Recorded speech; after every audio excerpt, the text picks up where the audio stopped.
सैकड़ों लोगों की जाने जाएगी तो इसके जिम्मेदार कौन। इसीलिए सरकार को वक्त रहते कदम उठाने चाहिए। ये दूध वाला कंपाउंड में जो 4 मंजिला 2 इमारतें खड़ी है, इस पर तत्काल कार्रवाई करनी चाहिए। हमने एक पिटीशन हाईकोर्ट में दायर की है कि इस इमारत को तुरंत जल्द से जल्द तोड़ने के लिए ऑर्डर पास करें, क्योंकि इसमें जो गरीब घर लेता है, जो आशियाना लेता है अपने सपनों का, वो अपने खून पसीने की कमाई से लेता है। एक्चुअली आप देखेंगे तो नाला सोपारा एक बहुत ही घनिष्ठ बस्ती है, वहाँ पर दूध वाला कंपाउंड है, वहाँ पर ही इनलीगल कंस्ट्रक्शन चल रही है। हालांकि उसके बगल में स्प्रिंग रो हाउसेस भी हैं और पेल्हार गांव में आप समझते हैं लोग कितने बहुत घनी आबादी वहाँ पर रहती है। तो मैं तो बहुत आश्चर्य में हूँ कि इतनी घनी आबादी होने के बावजूद वहाँ इस अनऑथराइज तरीके से काम चल रहा है। कभी कुछ अनुचित घटित हुआ बिना, क्योंकि ये प्रॉपरली तो इस तरीके कंस्ट्रक्शन बनते नहीं है, ना बाल मटेरियल पूरा लगाया जाता नहीं प्रॉपरली। तो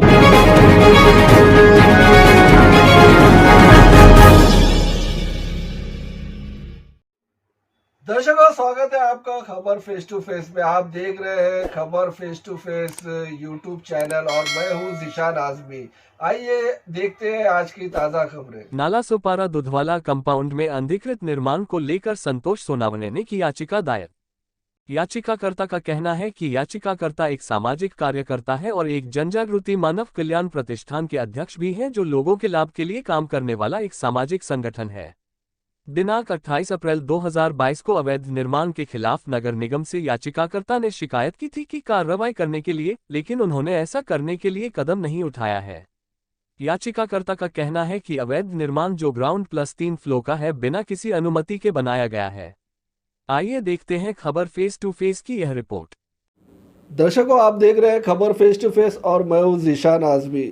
नाला सुपारा दारू वाला कंपाउंड, जहां पर इलीगल कंस्ट्रक्शन को लेकर संतोष सोनावने ने कंप्लेंट फाइल की थी 28 अप्रैल 2022 को, जहां पर 2 बिल्डिंगें बनाई गई है, ग्राउंड प्लस 3 फ्लोर बनाया गया है। ऐसे 2 मतलब कंस्ट्रक्शन इलीगल कंस्ट्रक्शन किए गए। इसको लेकर संतोष सोनावने ने कंप्लेन किया है 28 अप्रैल 2022 को और रीट पिटीशन भी फाइल करवाया है। रीट पिटीशन फाइल करने वाले हमारे साथ वीके दुबे जी हमारे साथ है, एडवोकेट वीके दुबे जी से हम बात करेंगे। दुबे जी, आपका स्वागत है हमारे चैनल में। जो इलीगल कंस्ट्रक्शन किया गया है, क्या इसकी कोई म्युनिसिपल कॉर्पोरेशन की परमिशन थी या ऐसे ही बना दिया गया, उसके ऊपर अब तक का क्या एक्शन हुआ? क्योंकि अब तक का 2 इलीगल कंस्ट्रक्शन बनके तैयार है, 2 बिल्डिंगें। देखिए, पहली बात तो मैं आपको धन्यवाद करूंगा कि आपने इस मुद्दे को उठाया है। और इसमें मैं आपको बताना चाहूँगा कि संतोष सोनावने जी ने, जो कि जन जागृति मानव कल्याण प्रतिष्ठान जो संस्था चलाते हैं, बहुत ही अच्छा कार्य करते हैं।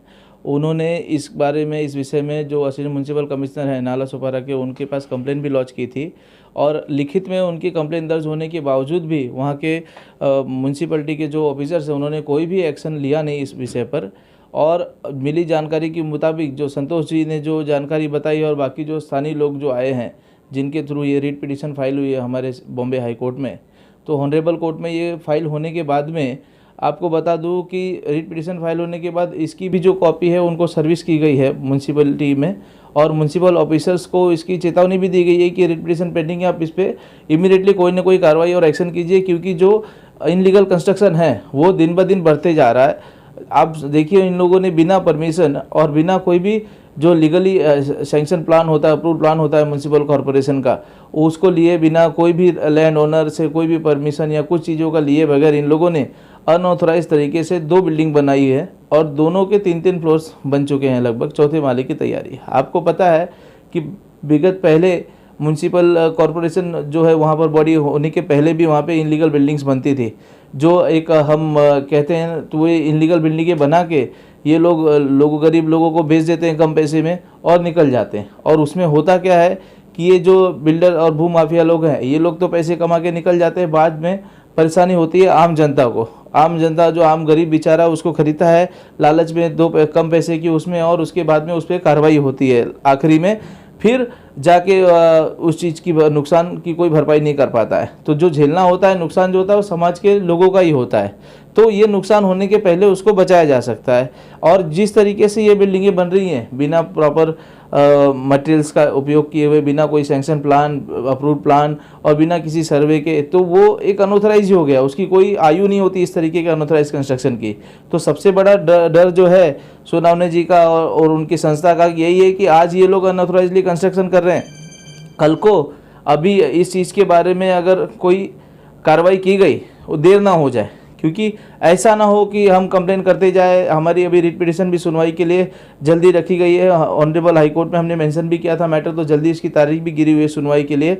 और उसके पहले भी हमने उनको ये नोटिस भेजी कि मामला माननीय न्यायालय में चला गया है, उसके बावजूद भी आप लोग इस तरीके से सो रहे हैं कि आपको पता ही नहीं कि आपके एरिया और आपके वार्ड में कितने तरीके का अनऑथराइज कंस्ट्रक्शन चल रहा है, और आप कोई भी मुद्दा उसको मतलब उसके पर कोई कार्रवाई या नोटिस भी देने के लिए आप तैयार नहीं है। इसकी क्या वजह है? इसकी एक ही वजह हो सकती है कि गैर कानूनी तरीके से उनका कुछ साठ गांठ करके ये सब चीज़ें बन रही हैं, उनकी देखरेख में बन रही है। अगर उनकी देखरेख में चीज़ें नहीं बनती तो जायज़ सी बात है कि दिन धड़ल्ले से दिन दहाड़े ऐसे 2 बिल्डिंगें बन रही है बिना अप्रूव प्लान और सैंक्शन, बिना परमिशन के, तो कोई ना कोई कार्रवाई तो जरूर होती है। अभी तक कोई कार्रवाई हुई नहीं है इस मामले में। हमने कई जगह पर कंप्लेंट किया, कमिश्नर को भी किया, हाई कोर्ट में, ऑनरेबल हाई कोर्ट में रिट पिटीशन फाइल करने के बाद भी की, अर्जी लगाई, गुहार लगाई, और वहाँ के स्थानीय लोग के अंदर काफ़ी डर का माहौल पैदा हुआ है इस चीज़ के बारे में कि आज इन्होंने ये प्लॉट कब्जा करके यहाँ पर ये चीज़ें बना रहे, कल को हो सकता है आसपास के जितने खाली प्लॉट है सब में वो कब्जा करके इस तरीके से एक्टिविटीज़ करेंगे।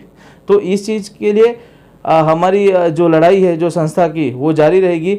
मुझे बहुत खुशी है कि संतोष जी ने इस चीज़ को स्टार्ट किया है। संतोष सोनावने जो पेटिशनर है, जन जागृति मानव कल्याण प्रतिष्ठान के प्रेसिडेंट भी है, जन जागृति प्रजा फाउंडेशन के भी है, तो उनकी क्या मांग है और अब तक का क्या कार्रवाई हुई, म्युनिसिपल कॉरपोरेशन की तरफ से क्या कार्रवाई हुई, उसको भी हमारे दर्शकों से शेयर कीजिए।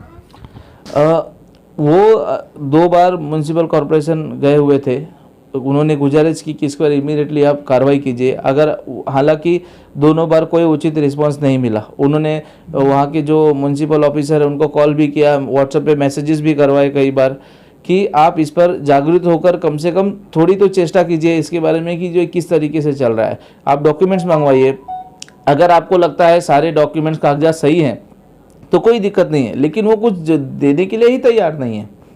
कोई कागजात कानून के अंदर प्रावधान है कि आप एक नोटिस इशू कर सकते हैं, जब भी कोई गैर कानूनी तरीके का स्ट्रक्चर बनता है तो उसके ऊपर आप 354 या 351 का नोटिस इशू कर सकते हैं, लेकिन उस तरीके का कोई नोटिस भी इशू नहीं हुआ है और ना ही कोई कार्रवाई, उचित कार्रवाई दिखाई नहीं दे रही है। बस आश्वासन के सिवा कुछ दिया नहीं गया है। दुबे जी, जो इलीगल कंस्ट्रक्शन है वो कौन से लोकेशन पे, उसका प्रॉपर एड्रेस क्या है और क्या वहाँ के आसपास में भी कुछ इलीगल कंस्ट्रक्शन हो रहे हैं? वो एक्चुअली आप देखेंगे तो नाला सुपारा एक बहुत ही घनिष्ठ बस्ती है, वहाँ पर दूध वाला कंपाउंड है, वहाँ पर ये इलीगल कंस्ट्रक्शन चल रही है। हालांकि उसके बगल में स्प्रिंग रो हाउसेस भी हैं और पेल्हार गांव में आप समझते हैं लोग कितने बहुत घनी आबादी वहाँ पर रहती है। तो मैं तो बहुत आश्चर्य में हूँ कि इतनी घनी आबादी होने के बावजूद वहाँ ऐसे अनऑथराइज तरीके से काम चल रहा है।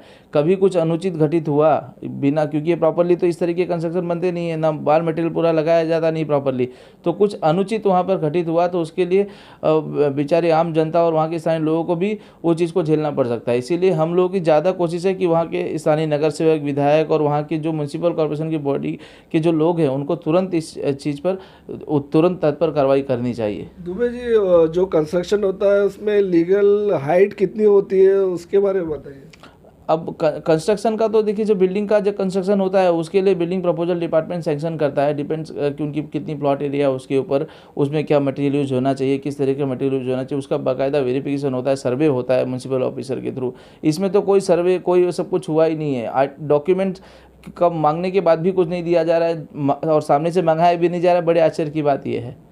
बस आश्वासन के सिवाय कुछ दिखाई नहीं दे रहा है। जैसे कि एडवोकेट वीके दुबे जी ने बताया, जहाँ पर इलीगल कंस्ट्रक्शन किया जा रहा है विदाउट परमिशन नहीं है, और वहाँ पर illegal construction ground plus 3 floor अभी तक वो रेडी हो चुका है। वहाँ पर जो लोग रहते हैं वहाँ पे उनमें भी डर का माहौल बना हुआ है, वहाँ के लोग भी डर में है। और ये जो इलीगल कंस्ट्रक्शन होता है बाद में जो बेचा जाता है तो वहाँ के जो खरीदार होते हैं उनको भी कहीं ना कहीं आगे चलकर परेशानी उठानी पड़ती है।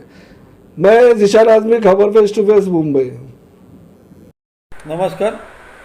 मैं संतोष सोनवने, जन जागृति मानव कल्याण प्रतिष्ठान ये एनजीओ की तरफ से हम जो कार्य कर रहे हैं उसके अंदर आज एक सबसे बड़ा विषय है कि अवैध निर्माण। आज नाला सोपारा फाटा वसई विरार नगर निगम के अंतर्गत आता है, पालघर डिस्ट्रिक्ट में। वहाँ पे एक दूध वाला कंपाउंड है, वहाँ पे एक सुन्नी मस्जिद है। तो सुन्नी मस्जिद को लग के एक प्लॉट नंबर 58 के अंदर बड़े पैमाने पे 4 मंजिला इमारत खड़ी है जो पूरी तरीके से अवैध है। उस अवैध निर्माण को आज नगर निगम सपोर्ट कर रहा है, क्योंकि बार बार गए 5 से 6 माह हो गई, हम बार बार शिकायत करने के बावजूद भी यहाँ पे कोई भी किसी भी तरह की एक्शन ली नहीं जाती है, जबकि उनको सपोर्ट किया जाता है। वहाँ के पुलिस प्रशासन उनको सपोर्ट करते हैं। तो इसका कारण क्या है? क्योंकि इस तरीके से अगर अवैध निर्माण होगा, क्योंकि इनकी जो इमारत बांधने की क्वालिटी है इसका कोई भरोसा नहीं है, एकदम लोकल क्वालिटी से बनती है। कभी इमारत गिर जाए और बड़ा लोग रहने के आने के बाद अगर बड़ा हादसा हो जाए और उसके अंदर सैकड़ों लोगों की जाने जाएगी, तो इसके जिम्मेदार कौन? इसीलिए सरकार को वक्त रहते कदम उठानी चाहिए। ये दूध वाला कंपाउंड में जो 4 मंजिला 2 इमारतें खड़ी है, इस पर तत्काल कार्रवाई करनी चाहिए। हमने एक पिटीशन हाईकोर्ट में दायर की है कि इस इमारत को तुरंत जल्द से जल्द तोड़ने के लिए ऑर्डर पास करें, क्योंकि इसमें जो गरीब घर लेता है, जो आशियाना लेता है अपने सपनों का, वो अपने खून पसीने की कमाई से लेता है। जब खून पसीने की कमाई से यहाँ रहने आता है तो पता चलता है कि ये निर्माण अवैध है। फिर एक दिन सरकार आती है और ये बिल्डिंग गिराने के लिए नोटिस देती है, मगर अगर वक्त रहते ही अगर सरकार ने ये इमारत तोड़ दी, नगर निगम ने ये इमारत तोड़ दी, तो ऐसे बहुत सारे गरीब लोग हैं जो बेघर होने वाले वो बच सकते हैं। तो इसीलिए हाथ जोड़ेगा हमारी विनती है सरकार से, नगर निगम से और माननीय हाई कोर्ट से कि आप तुरंत इस बिल्डिंग को, इस इमारत को तुरंत ज़मीन दोस्त करने की ऑर्डर पास करें, क्योंकि ये पूरी तरीके से इमारत ही अवैध है। इसको किसी तरीके की कोई परमिशन नहीं है, ना सिडको से है, ना नगर निगम से है, किसी कोई परमिशन नहीं है। इसके लिए हमारी आपसे हाथ जोड़ के विनती है कि गरीब लोगों को बेघर होने ना दे, गरीब लोगों की को फंसने ना दे।